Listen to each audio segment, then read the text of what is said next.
A crossroad that many people face when deciding what to do with a property they own is whether or not they should knock down and build brand new, or if they should splash some cash to modernize and renovate the property.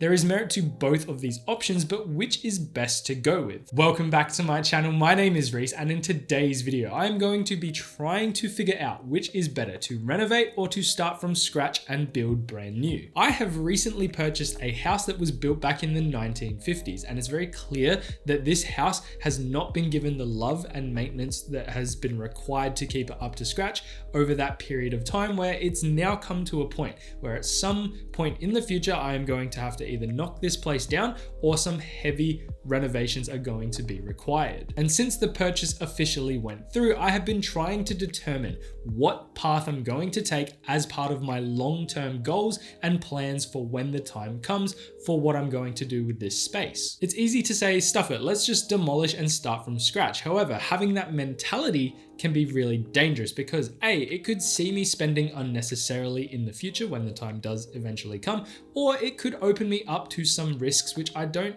or might not want to be taking when that time comes. For example, if I had demolished the house and need a place to live and I don't have a place to live for a really long period of time because the build gets pushed out, that's going to cause problems. I will dive into a few of the others a little bit further into this video, but my point being is that it's not as simple as saying, yeah, I've got some money, I can demolish this house, no probs, and build a new one. It will be just fine. And the financials really need to be considered here, because if I go out and spend a ton of cash to build my dream home, that's great, I'm getting something in return. However, I'm going to be tacking on a number of years of me having to repay my mortgage, and I'm going to potentially lose out in other aspects of my life. Not to mention that it's probably going to add a bit of pressure and stress to my daily life because I'm committing to that expense, I'm committing to that repayment schedule of that period of time that I'm going to have to front up cash to reduce that mortgage. It will also see me sacrificing in other areas of my life, such as my ability to do things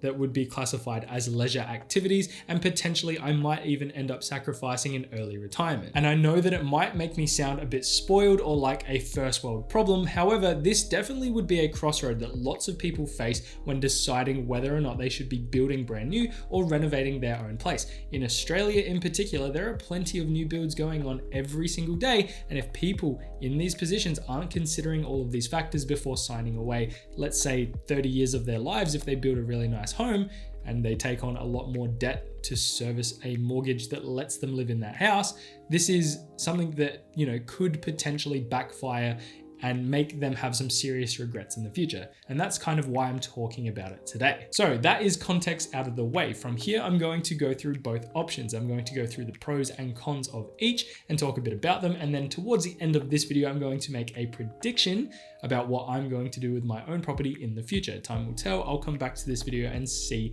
if what I say right now is accurate when the time does eventually come in the future. Starting with building brand new, which in my opinion is the most exciting approach people can take when doing something with their property. You get a clean slate and a fresh new build on that empty block at the end of this process, which I can only imagine has the same feeling towards if you were to buy something new for yourself, but on steroids. And what I mean by clean slate is everything underneath the old existing house, including all of the foundations, the pipe work, everything underneath would be ripped up and laid fresh, which means any existing or underlying issues that were probably out of sight from your ability to detect it without something really going wrong within the house would now technically be alleviated or repaired because you've replaced any potential issues with brand new. For example, water leaks and gas leaks are very common issues that older houses experience because of the materials that were used and wear and tear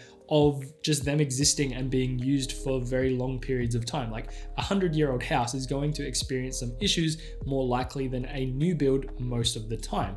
And so this instance where you're building a brand new house and that system is being replaced is definitely going to reduce stress and any worries about underlying issues that you might not be able to see with your naked eye. Not to mention that these issues can be very expensive to fix and repair, and if you went down the renovating path, you might not detect them whereas building brand new, it's going to remove the problem altogether. Moving on from those types of issues, I think one of the most exciting things about building brand new would be the fact that you get to actually have input and make decisions about how the layout of the house is going to take place. And this is so appealing to me personally, as there are certain things that I would want to incorporate into my home, into my new build if I was going to improve my property, and building brand new gives me that flexibility. However, it's not all positive when going down this path. I have heard some pretty significant horror stories about people's new builds going incredibly wrong and things just causing ungodly amounts of stress and frustration because time is money, and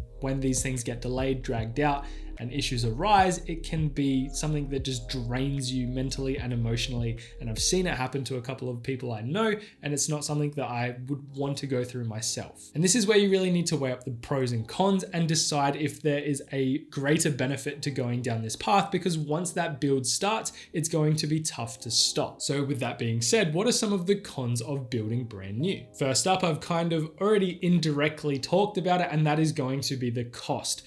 People love to have budgets. However, budgets get blown out of proportion quite quickly when your emotions get involved, when you want to have things that potentially weren't originally on your budget, but now seem like a pretty decent fit and something that you're not willing to compromise on, and something that then has to go into rework with the builder, with the designers, with the engineers, with anyone who's involved in that process. And it can be very costly and blow up your budget.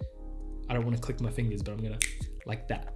Not to mention that there are factors that are definitely going to be out of your control at play as well. Let's use the pandemic as just one very quick example. The cost of materials, like supplying materials, has gone up tenfold. And people who had an original budget and thought that they were going to be able to build in this time for a certain price based on whatever the market value of these materials were at the time, are definitely now in a different boat altogether, to the point now where developing companies are negotiating and even paying out customers to break their contracts because they aren't able to profit from the work they're locked in to do. This again, if you've gone through 2 years of process with a builder to find your design, sign a contract, and get ready to get into your house, and they're telling you, now we're not going to build it, now go find someone else, and it's also going to cost you a premium when you go away and do it, you're in trouble. It's going to mess with you emotionally. It's going to freak you out. And if you've demolished your house ready to do a new build, you're kind of not got a place to live, and you're going to have to sort that problem out. And it's not something that you might want to be doing. So something to definitely consider. It's something that's hard to consider, but right now is a pretty good time to see it in the real world, examples of it. If the fact that, like I said, builders are paying their customers to break their contracts, not the other way around.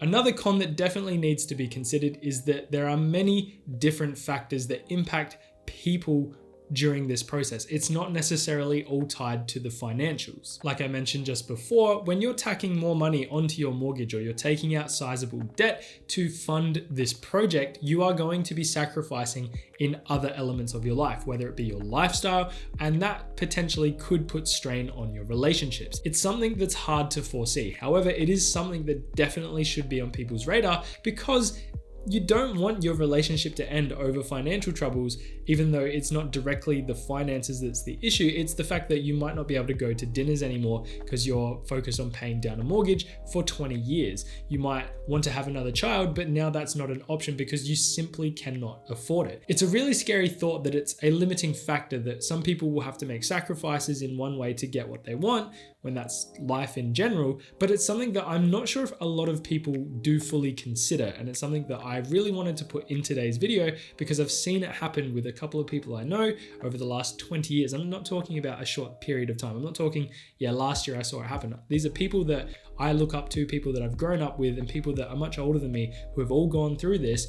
And it's ruined relationships purely because of the financial aspect of it that tied directly into things like their relationships and their lifestyles and how much it changed after they went through this process. Now let me move away from the financial aspect of talking about the cons, and there's 2 more that I want to cover which tie kind of directly into each other, so I'm going to bundle them together. And the first element to this 2-parter con is that you might be demolishing something that is really structurally integral or holds a lot of character, something that's a lot harder to replace by builders today.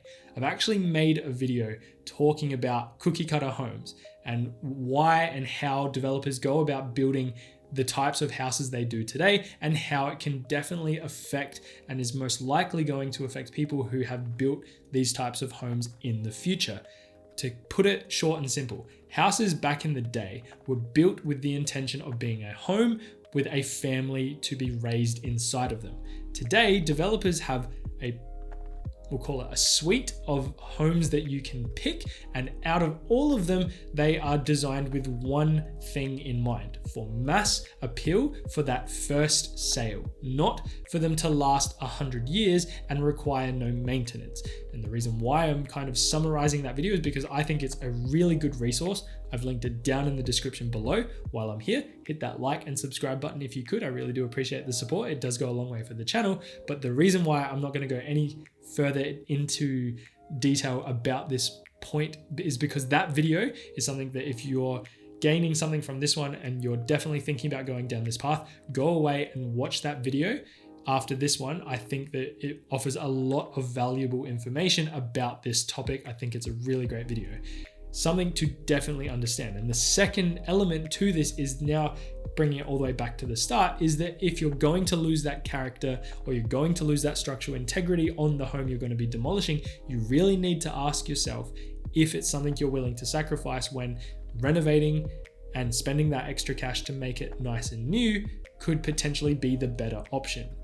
That's the main way I want to summarize talking about the pros and cons of building brand new. I think they're the most important things to cover as part of this discussion. And where I'm going with this is now I'm going to move into the topic of renovating. All right, renovating is a tough one because every job is going to be different. And generally speaking, this process can be as cheap as you want it to be because you have the luxury of being able to do what you want at any period of time that you want. If you're living in the house, you can decide to do the bathrooms over the course of a year or over the course of 10 years. It's kind of doesn't really make sense to do it over that period of time, but you technically can. This means you can pick and choose what you want to do and when you want to do it, and it gives you flexibility about how you want to go about doing this. Like I said, you can take as long as you want or as little as you want. You can do big projects, small projects, or you can do all the projects at once. Depending on the types of improvements you want to make, it might cost you a little bit more here and there. Like, let's say again, you want to do the bathrooms, it might cost you more for the materials because it's a more specific job. It's not like it's being standardized by a builder. However, you can still live in the house while your bathroom's being renovated.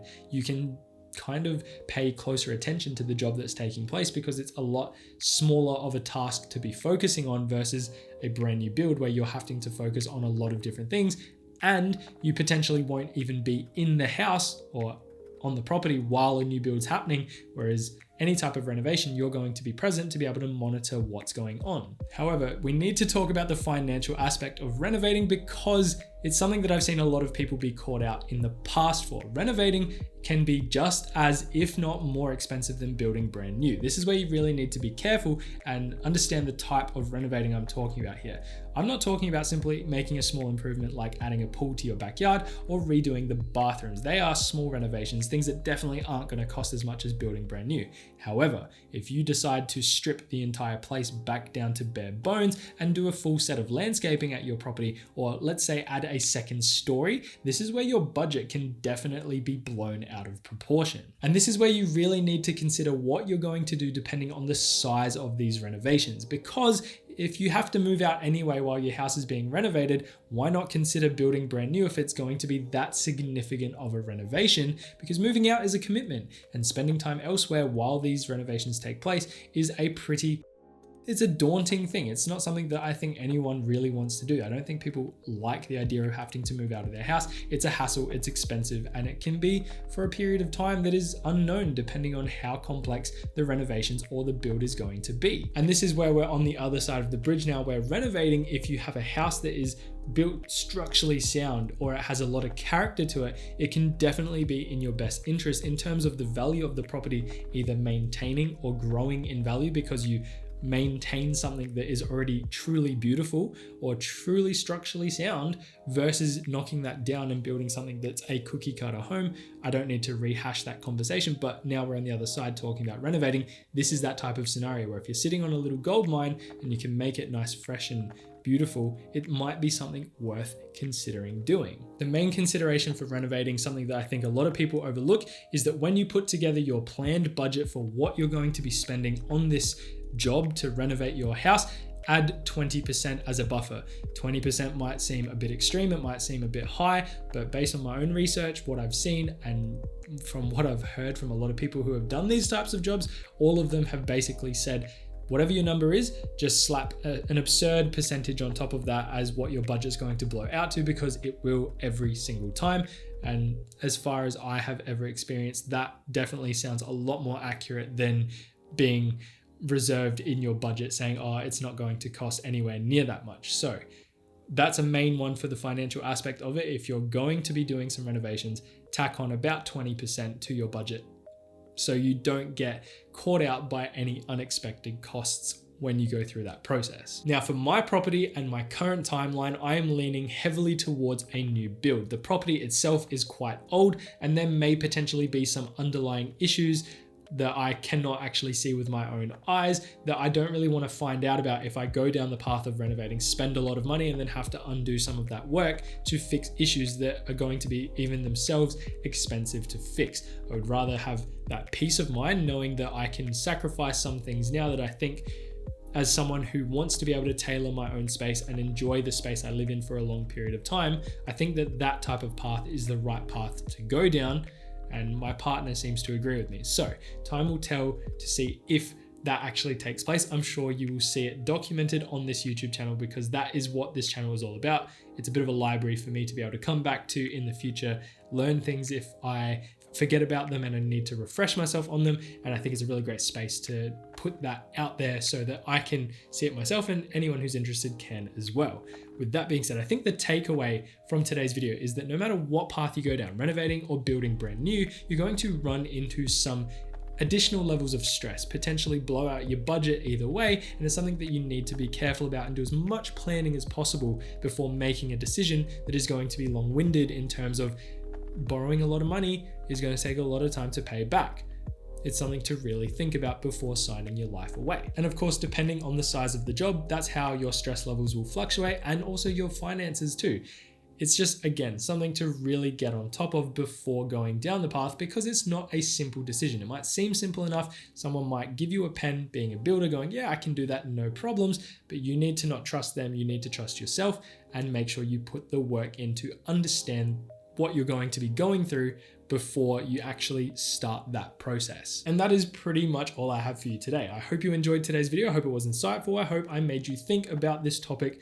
And I don't know why, if you're not planning to do this, I don't know why you're watching it, but if you did, thank you for making it this far. With that being said, don't forget to turn on bell notifications, subscribe to the channel so you don't miss any of the videos I release in the coming weeks, months, and years as I move forward with this channel.